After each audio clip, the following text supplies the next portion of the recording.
السلام عليكم، مرحبا بالجميع. اليوم مشيت للبريمارك باش نشوف الجديد.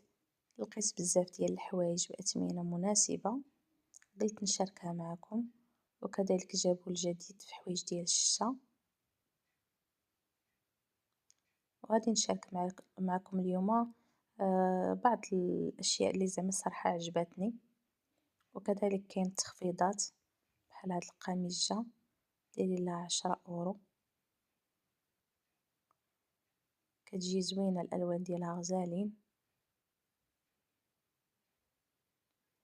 كذلك هاد البلغينة هادي البنوتات كتجي زوينة، الثمن ديالها 6 اورو ورطبة في المشية. كذلك هاد الشكل هذا بالنسبة اللي كيوجعوه رجليه واللي كيبغي شي حاجة رطبة، هادو في المشي كيجيو غزالين. كذلك هاد السبادرين هادي حتى هي الثمن ديالها 3 اورو، دايرينها تخفيض.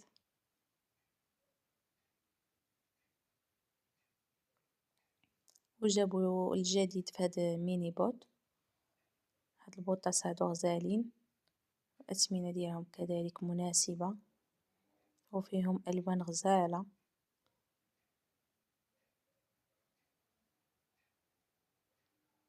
وسخيخنين ورطبين، كاين اللي عندهم السميلة عالية وكاين اللي عندهم السميلة حادرة.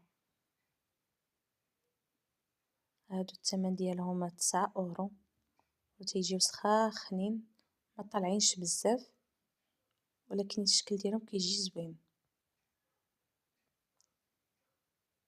حتى هاد الاسود هذا كيجي رائع، الثمن ديالو 14 اورو، السميلة ديالو عالية.